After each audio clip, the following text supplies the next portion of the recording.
नमस्कार प्यारे विद्यार्थियों, स्वागत है आप सभी का आज की इस स्पेशल क्लास में।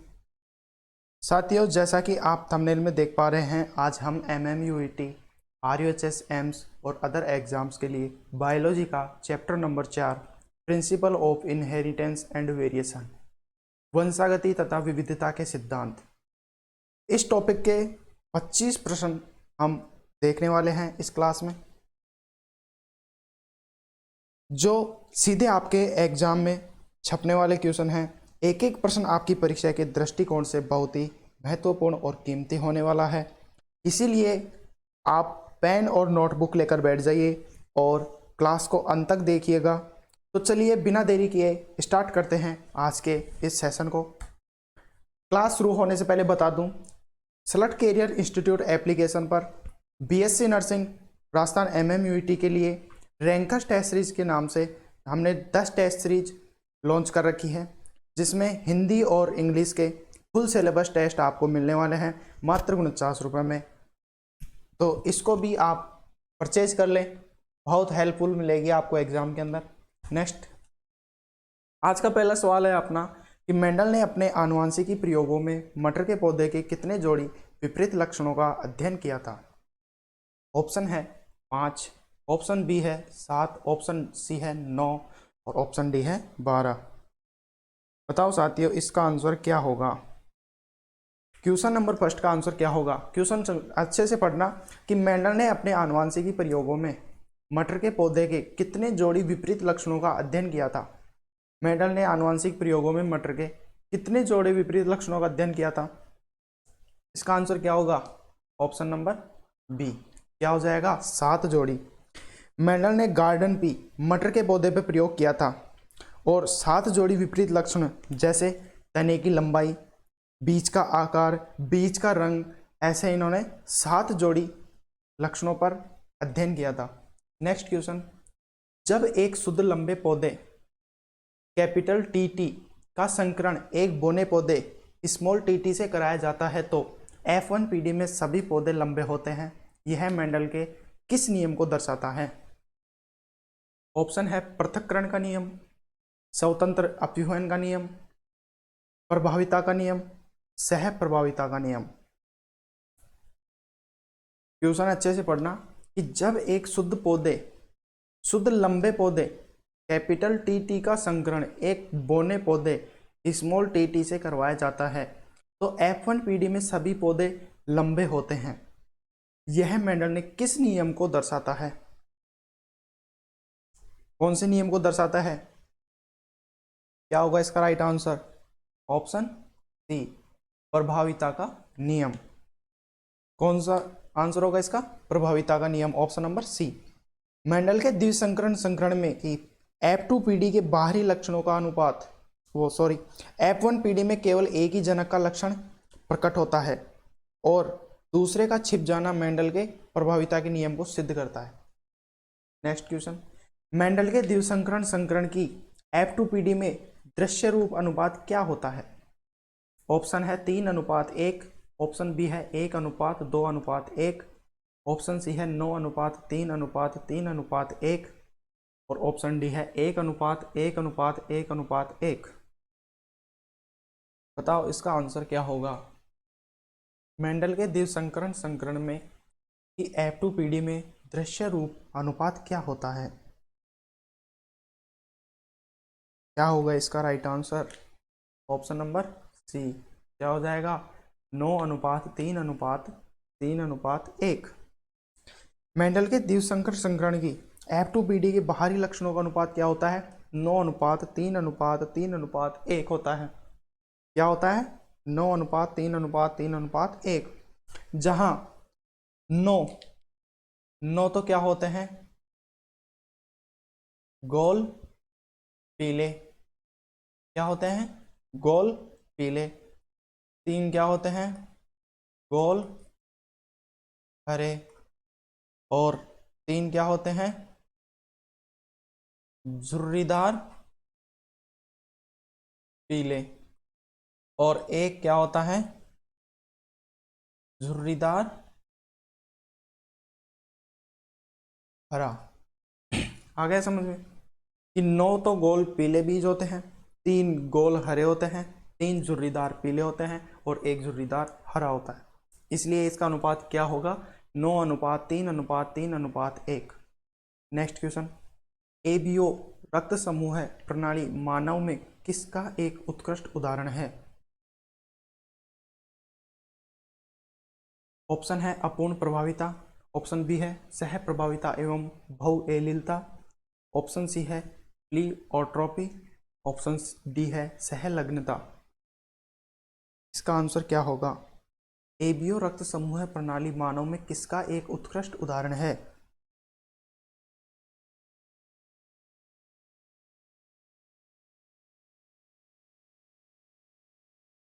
क्या होगा इसका राइट आंसर? Option B. क्या हो जाएगा? सह प्रभाविता एवं बहुएलिलता। नेक्स्ट क्वेश्चन है, स्नैपड्रैगन मिराबिलेसिस जलापा के लाल और सफेद फूलों के बीच संकरण कराने पर F1 पीढ़ी में गुलाबी फूल प्राप्त होना इसका उदाहरण है? स्नैपड्रैगन मिराबिलेसिस जलापा के लाल और सफेद फूलों के बीच संकरण कराने पर F1 पीढ़ी में गुलाबी फूल प्राप्त होना किसका उदाहरण है? सह प्रभाविता, अपूर्ण प्रभाविता, पूर्ण प्रभाविता और बहुजीनी वंशागति। इसका राइट आंसर बताइए। स्नैपड्रैगन के लाल और सफेद फूलों के बीच संकरण कराने पर F1 पीढ़ी में गुलाबी फूल प्राप्त होना किसका उदाहरण है? क्या होगा इसका right answer? Option number B. क्या हो जाएगा? अपूर्ण प्रभाविता। क्या हो जाएगा? Incomplete dominance. नेक्स्ट क्वेश्चन है, किसी अज्ञात जीनोटाइप वाले प्रभावी फेनोटाइप के पौधे का संकरण जब उसके अप्रभावी जनक से कराया जाता है तो उसे क्या कहते हैं? किसी अज्ञात जीनोटाइप वाले प्रभावी फेनोटाइप के पौधे का संकरण जब उसके अप्रभावी जनक से करवाया जाता है तो उसे क्या कहते हैं? बैक क्रॉस, ऑप्शन बी है test cross, option C reciprocal cross, option D है मोनोहाइब्रिड क्रॉस। इसका आंसर क्या होगा? किसी अज्ञात जीनोटाइप वाले प्रभावी फेनोटाइप के पौधे का संकरण जब उसके अप्रभावी जनक से करवाया जाता है तो उसे क्या कहते हैं?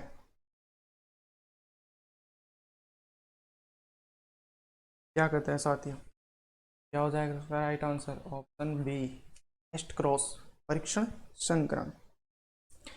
टेस्ट क्रॉस में F1 हाइब्रिड का संकरण केवल उसके अप्रभावी जनक स्मॉल टीटी से कराया जाता है ताकि अज्ञात प्रभावी पौधे के जीनोटाइप या जीनोटाइप का पता लगाया जा सके। नेक्स्ट क्वेश्चन, आनुवांशिकी का गुणसूत्र सिद्धांत किसके द्वारा प्रतिपादित किया गया था? आनुवांशिकी का गुणसूत्र सिद्धांत किसके द्वारा प्रतिपादित किया गया था?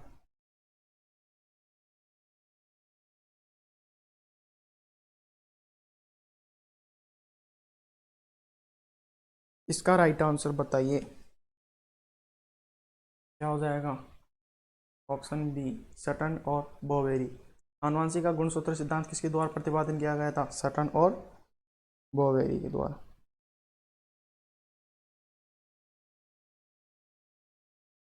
नेक्स्ट क्वेश्चन, ड्रोसोफिला मेलानोगास्टर फल मक्खी पर सहलग्नता और पुनर्योगन के प्रयोग किसने किए थे?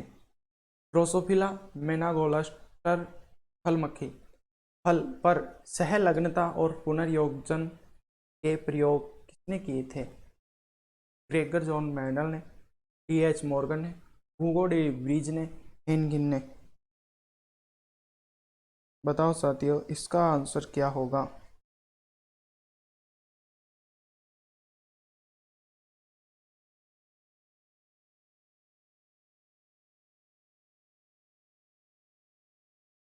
क्या हो जाएगा इसका right answer? Option number B T H. Morgan ने। नेक्स्ट क्वेश्चन, दो जीनों के बीच पुनर्योजन की आवृत्ति का उपयोग गुणसूत्र पर उनकी दूरी मापकर जेनेटिक मैप आनुवंशिक मानचित्र बनाने में सबसे पहले किसने किया था? दो जीनों के बीच पुनर्योजन की आवृत्ति का उपयोग गुणसूत्र पर उनकी दूरी मापकर जेनेटिक मैप बनाने से सबसे पहले किसने किया था? अल्फ्रेड स्टारवेंट ने, टी.एच. मॉर्गन ने, आर.सी. पुनेट ने और सटन ने।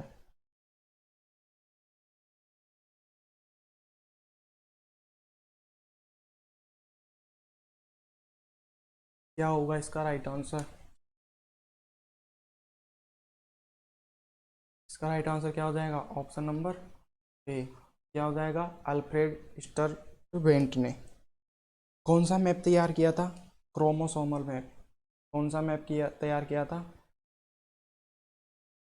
Chromosomal map. नेक्स्ट क्वेश्चन, टिड्डे में किस प्रकार का लिंग निर्धारण पाया जाता है? एक्स एक्स एक्स वाई प्रकार का, एक्स एक्स एक्स ओ प्रकार का, जेड जेड जेड डब्ल्यू प्रकार का, हेप्लोडिप्लॉइड प्रकार का। बताओ साथियों, इसका आंसर क्या होगा? टिड्डे में किस प्रकार का लिंग निर्धारण पाया जाता है?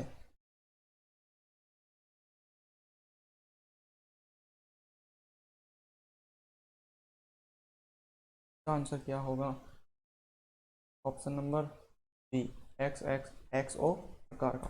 नेक्स्ट क्वेश्चन, पक्षियों में मादा युग्मक लिंग का निर्धारण करते हैं, इनमें कौन सा गुणसूत्र तंत्र पाया जाता है?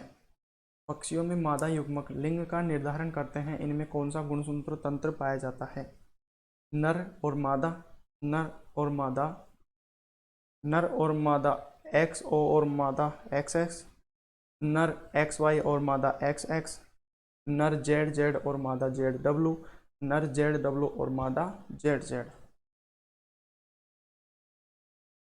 बताओ साथियों, पक्षियों में मादा युग्मक लिंग का निर्धारण करते हैं, इनमें कौन सा गुणसूत्र पाया जाता है? क्या होगा इसका राइट आंसर? ऑप्शन सी, नर जेड जेड और मादा जेड डब्ल्यू।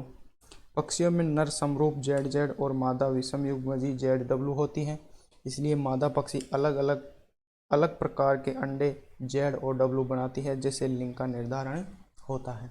नेक्स्ट क्वेश्चन, मधुमक्खियों में लिंग निर्धारण की क्रियाविधि क्या कहलाती है? मधुमक्खी में लिंग निर्धारण की क्रियाविधि क्या कहलाती है?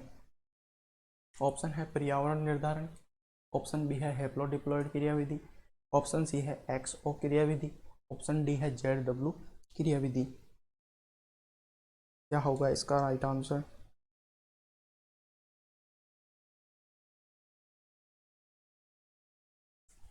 जाएगा ऑप्शन नंबर बी। क्या हो जाएगा? ऑप्शन नंबर बी, हेप्लोडिप्लॉइड क्रियाविधि। नेक्स्ट क्वेश्चन, निम्न में से कौन सा एक लिंग सहलग्न अप्रभावी विकार है? निम्न में से कौन सा एक लिंग सहलग्न अप्रभावी विकार है? ऑप्शन है हीमोफीलिया, ऑप्शन बी है सिस्टिक फाइब्रोसिस, ऑप्शन सी है फेनिकलिन यूरिया, ऑप्शन डी है सिकल सेल एनीमिया।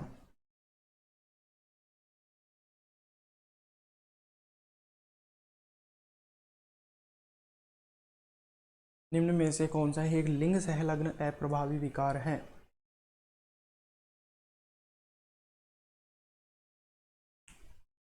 बताओ इसका राइट आंसर क्या होगा?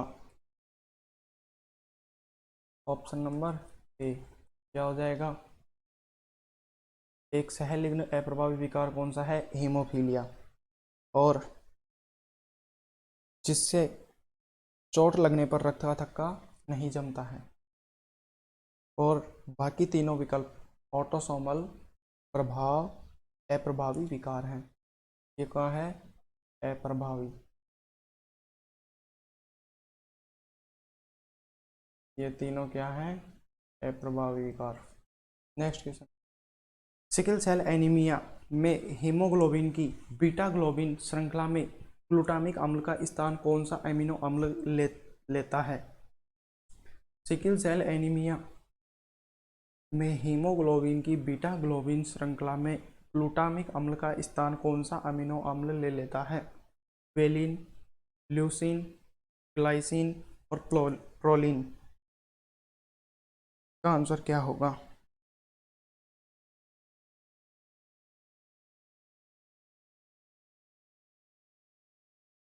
क्या होगा इसका राइट आंसर?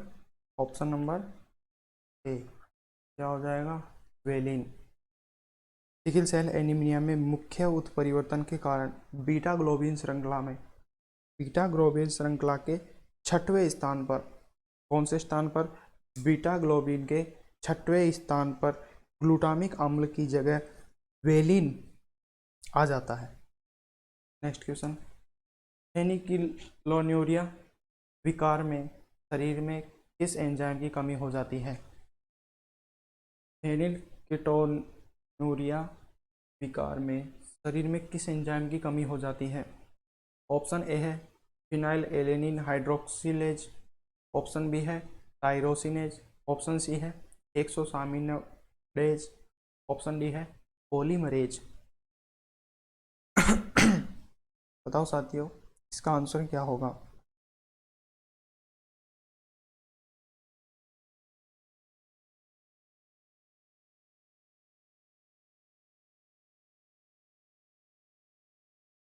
आंसर क्या होगा? Option number A. क्या हो जाएगा? Phenylalanine hydroxylase. Next question, जब एक ही जीन एक से अधिक फेनोटाइप लक्षणों को नियंत्रित करता है तो इस घटना को क्या कहते हैं? बहुजीनी वंशागति, सह प्रभाविता, प्लियोट्रोपी, बहु प्रभाविता, और ऑप्शन डी है सहलग्नता।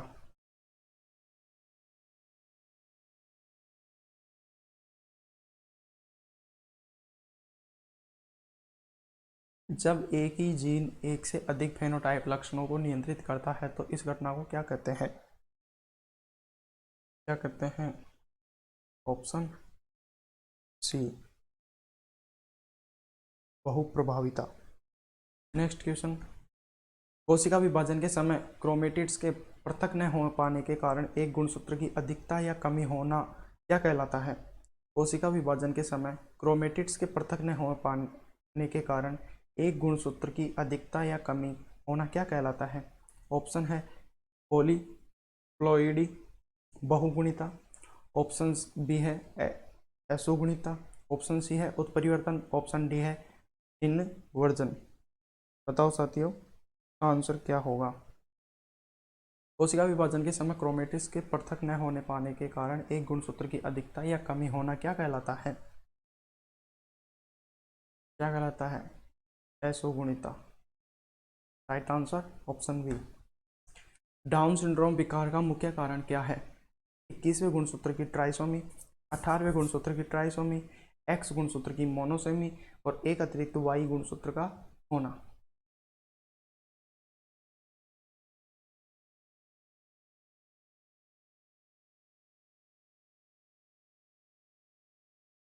इसका राइट आंसर बताओ। डाउन सिंड्रोम किसका मुख्य, डाउन सिंड्रोम विकार का मुख्य कारण क्या है? क्या है साथियों? ऑप्शन नंबर ए, 21वें गुणसूत्र की ट्राइसोमी। 21वें गुणसूत्र पर, 21वें गुणसूत्र पर क्या होता है?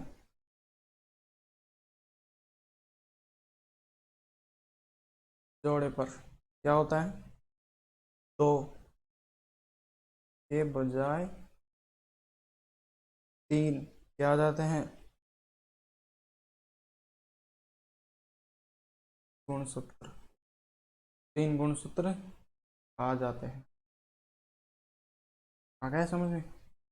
21वें गुणसूत्र जोड़े पर 2 के बजाय 3 गुणसूत्र आ जाते हैं, तो इससे क्या होता है? कुल गुणसूत्रों की संख्या कितनी हो जाती है? 47। इसलिए डाउन सिंड्रोम का मुख्य विकार क्या है? 21वें गुणसूत्र की ट्राइसोमी।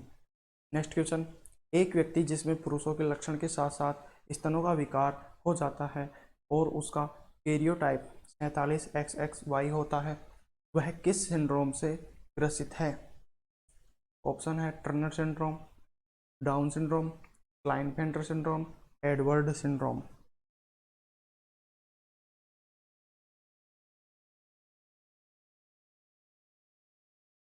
इसका आंसर क्या होगा? Option C. क्या हो जाएगा? Klinefelter syndrome. नेक्स्ट क्वेश्चन है, टर्नर सिंड्रोम से ग्रसित मादाओं में गुणसूत्रों की संख्या, गुणसूत्रों की स्थिति क्या होती है? टर्नर सिंड्रोम से ग्रसित मादाओं में गुणसूत्रों की स्थिति क्या होती है? 45XO, 47XXY, 47XXX और 44XX। बताओ साथियों, इसका आंसर क्या होगा?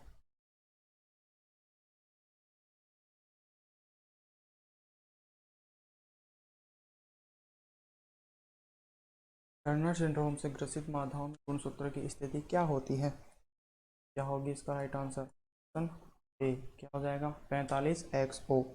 टर्नर सिंड्रोम में मादाओं में एक एक्स गुणसूत्र की कमी हो जाती है, जिससे उनका कैरियोटाइप 45 हो जाता है। क्या होता है? एक गुणसूत्र एक्स गुणसूत्र की कमी हो जाती है टर्नर सिंड्रोम में मादाओं में, और उनका कैरियोटाइप क्या हो जाता है? 45 हो जाता है, और वे बांझ होती हैं। फिर नेक्स्ट क्वेश्चन, मानव में त्वचा के रंग की वंशागति किसका उदाहरण है? पिलियोट्रोपी, बहुजीनी वंशागति, सह प्रभाविता या पूर्ण प्रभाविता? मानव में त्वचा के रंग की वंशागति किसका उदाहरण है? क्या होगा? ऑप्शन बी बहुजीनी वंशागति। नेक्स्ट क्वेश्चन, वंशावली विश्लेषण में ठोस वर्ग का प्रतीक क्या प्रदर्शित करता है? वंशावली विश्लेषण में ठोस वर्ग का प्रतीक क्या प्रदर्शित करता है? सामान्य मादा, प्रभावित नर, प्रभावित मादा, सगे संबंधियों के बीच संकरण। का आंसर क्या होगा?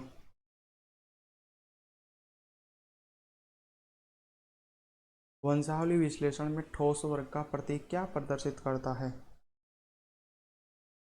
ऑप्शन नंबर डी प्रभावित नर।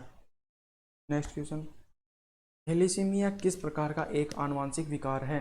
ऑटोसोमल प्रभावी विकार, ऑटोसोमल अप्रभावी रक्त विकार, लिंग सहलग्न प्रभावी विकार, गुणसूत्रीय विकार। थैलेसीमिया किस प्रकार का एक आनुवंशिक विकार है? आंसर क्या होगा? ऑप्शन बी क्या हो जाएगा? ऑप्शन बी ऑटोसोमल अप्रभावी रक्त विकार, जिसमें ग्लोबिन श्रृंखला के कम संश्लेषण के कारण असामान्य हीमोग्लोबिन बनता है, जिससे एनीमिया होता है। नेक्स्ट क्वेश्चन, मेंडेलियन विकार रोग के संदर्भ में निम्नलिखित में से कौन सा विकल्प पूरी तरह सही है? मेंडेलियन विकारों के संदर्भ में निम्नलिखित में से कौन सा विकल्प पूरी तरह सही है? ऑप्शन है ये केवल गुणसूत्र की संरचना बदलने से होते हैं। ऑप्शन बी है ये मुख्य रूप से एकल जीन में रूपांतरण या उत्परिवर्तन से निर्धारित होते हैं। ऑप्शन सी है इनका वंशावली विश्लेषण नहीं किया जा सकता। ऑप्शन डी है डाउन सिंड्रोम इसका एक उदाहरण है।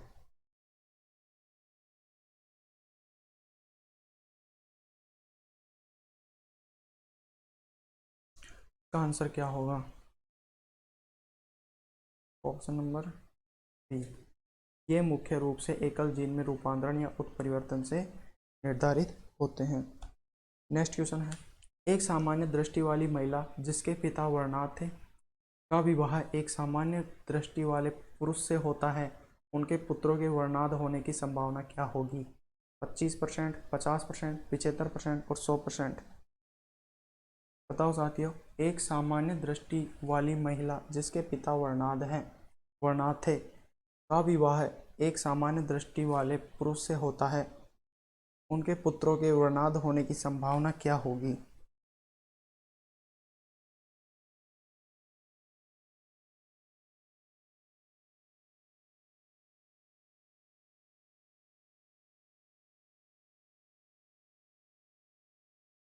का आंसर क्या होगा? ऑप्शन नंबर बी क्या हो जाएगा? 50%। महिला के पिता वर्णात थे, इसलिए महिला इस रोग की वाहक होगी। जब वह सामान्य पुरुष से विवाह करेगी तो उसके 50% पुत्रों के वर्णाद होने की पूरी संभावना होगी। तो थैंक यू पूरी क्लास देखने के लिए। आज के लिए इतना ही, मिलते हैं नेक्स्ट सेशन में। और चैनल को सब्सक्राइब नहीं किया हो तो चैनल को सब्सक्राइब कर लें, और स्लट कैरियर इंस्टीट्यूट एप्लीकेशन पे टेस्ट सीरीज ज्वाइन कर सकते हैं मात्र 49 रुपये में। नोट्स चाहिए तो वहाँ पे नोट्स भी प्रोवाइड किए गए हैं आपके लिए, इम्पोर्टेंट क्वेश्चन भी वहाँ पे हैं। क्लास को पूरा देखना। मिलते हैं नेक्स्ट सेशन में, तब तक के लिए जय हिंद जय भारत।